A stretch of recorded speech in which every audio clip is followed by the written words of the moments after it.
My deepest thoughts always come to me when I'm in complete silence and solitude. And this normally happens twice a day, when I'm in the shower and when I'm laying in bed before I go to sleep. The common denominator between the two experiences is that you're able to completely tune out the noise of the world, where it's just you and your thoughts with limited stimuli. When you're laying in bed trying to sleep, your room is completely dark, void of distractions, and you're not doing anything else but laying there in your thoughts. When you're taking a shower, it's just you and the water pressure you feel on your back, in a secluded space.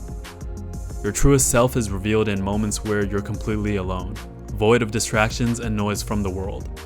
Solitude and silence will reveal your truest desires, your truest thoughts, and your truest feelings will all come to you when you're completely by yourself.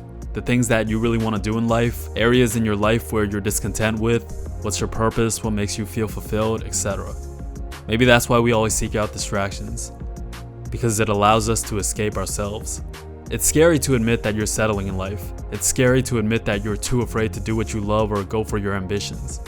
It's scary to admit that you have no real friends. It's scary to admit certain realities about yourself that require you to step outside of yourself. That's where the term "the truth is uncomfortable" comes from. The term red pill has been misconstrued and twisted through pop culture, social media, and entertainment as some sort of toxic masculinity or this fake idea of what an alpha is, or what a real man is. Red pill simply means accepting the truth no matter how uncomfortable it is. I mean, quite literally, that's what it is in the film, where it derives from. To be awoken from the dream that's created by the illusory world. Or to take the blue pill. To continue to be asleep and live in blissful ignorance. It goes without saying that there's more distractions than ever in the world today. Every now and then when something major happens, I'll go on Twitter to see what's going on. And literally 5 to 10 minutes later, I realize I've been scrolling and consuming absolute garbage. From rage bait to softcore pornography, OnlyFans, trolls, memes, porn threads. It's like the most dystopian experience ever. Almost like I just woke up out of a trance. And I realized to myself, what am I doing? It's almost scary.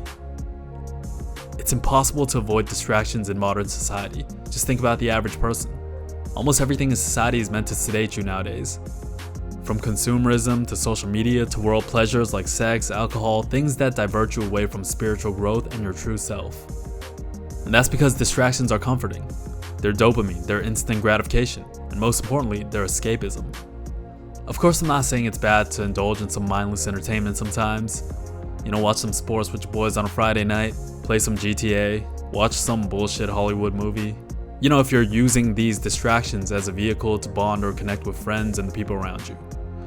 But in reality, most people use modern forms of sedatives and distractions to run from their uncomfortable truths, in order to run from themselves. It's Satan's goal for you to take the blue pill. And again, not blue pill, red pill as in liberal, conservative, or toxic masculinity or femininity, but blissful ignorance or the uncomfortable truth. The devil wants you to keep running, to keep escaping, to keep living in blissful ignorance.